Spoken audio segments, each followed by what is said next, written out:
Welcome student. जैसा कि हम लोग जानते हैं कि ऊर्जा ना तो उत्पन्न की जा सकती है और ना ही इसे नष्ट किया जा सकता है, यानी कि ऊर्जा एक रूप से दूसरे रूप में परिवर्तित हो सकती है। इसे ऊर्जा संरक्षण का नियम कहते हैं।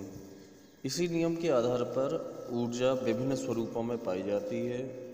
पहली होती है यांत्रिक ऊर्जा।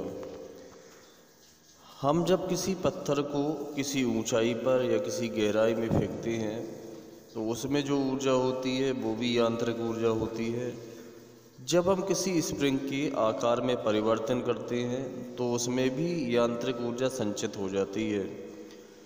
और जब हम चाबी भरी हुई घड़ी की स्प्रिंग को देखते हैं तो उसमें भी यांत्रिक ऊर्जा पाई जाती है। तो इन सभी चीज़ों में जो ऊर्जा है वो यांत्रिक ऊर्जा है। हम कह सकते हैं किसी वस्तु में उसकी गति के कारण गतिज ऊर्जा होती है तथा उसकी विशेष स्थिति के कारण उसमें स्थितिज ऊर्जा पाई जाती है। और जब हम वस्तु की गतिज एवं स्थितिज ऊर्जा का संयुक्त रूप जानते हैं तो इसी को हम लोग यांत्रिक ऊर्जा कहते हैं। यांत्रिक ऊर्जा का सूत्र बन जाता है यांत्रिक ऊर्जा बराबर गतिज ऊर्जा प्लस स्थितिज ऊर्जा। ऊर्जा का दूसरा स्वरूप होता है ऊष्मीय ऊर्जा। जब हम किसी प्रकार के पदार्थ को, ईंधन को जलाते हैं तो उस समय जो ऊर्जा उत्पन्न होती है उसी ऊर्जा को हम लोग ऊष्मीय ऊर्जा कह देते हैं। जैसे हम वाहनों में पेट्रोल या डीजल का उपयोग करते हैं, जब इसका दहन होता है तो मोटरसाइकिल में हमें ऊर्जा प्राप्त होती है जिसके फलस्वरूप उसमें गति आ जाती है। ठीक है ना स्टूडेंट। और घर में जब हम खाना पकाते हैं तो हम कोयले का या लकड़ी का प्रयोग करते हैं और उसको जब जलाते हैं तो उससे ऊष्मीय ऊर्जा प्राप्त होती है। ऊर्जा का तीसरा स्वरूप होता है प्रकाश ऊर्जा। जैसा कि हम सब लोग जानते हैं कि हमें कोई भी वस्तु प्रकाश की उपस्थिति में ही दिखाई देती है, अतः इसको हम परिभाषित कर सकते हैं कि वह ऊर्जा जिसके कारण हमें वस्तुएं दिखाई पड़ती हैं उसे प्रकाश ऊर्जा कहते हैं। और हमें प्रकाश ऊर्जा कहाँ कहाँ से प्राप्त होती है?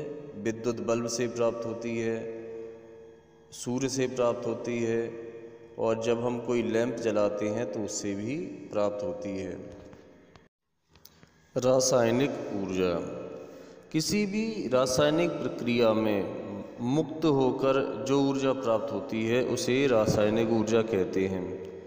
जैसे हम कोयला या पेट्रोल को जब जलाते हैं तो इसमें एक विशेष रासायनिक प्रक्रिया होती है जिसके द्वारा इन ईंधनों से रासायनिक ऊर्जा प्राप्त होती है।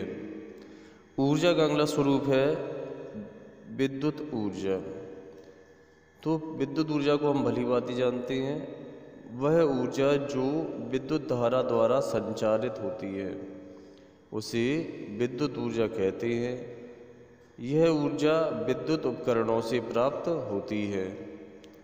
और विद्युत उपकरण आप जानते ही हैं, डायनामो हो गया। ध्वनि ऊर्जा। वह ऊर्जा जो हमें आवाज़ का आभास कराती है उसे ध्वनि ऊर्जा कहते हैं। वास्तव में ये ध्वनि ऊर्जा एक प्रकार के वाइब्रेशन अथवा स्पंद होते हैं और ये जिन उपकरणों से प्राप्त होते हैं उनमें आते हैं लाउड स्पीकर। ठीक है ना। और जब भी स्पीकर चलते हैं तो उससे ध्वनि उत्पन्न होती है। ऊर्जा का अगला स्वरूप हो जाएगा नाभिकीय ऊर्जा, यानी कि किसी भी परमाणु के नाभिक में नाभिकीय प्रक्रिया से मुक्त होकर जो ऊर्जा प्राप्त होती है उसे नाभिकीय ऊर्जा कहते हैं। नाभिकीय ऊर्जा दो प्रकार की क्रियाओं से प्राप्त होती है, नाभिकीय संलयन तथा नाभिकीय विखंडन। इन दोनों ही प्रक्रियाओं से ऊर्जा बहुत मुक्त होती है। इन पे आधारित उदाहरण हो जाएंगे हाइड्रोजन बम तथा परमाणु बम।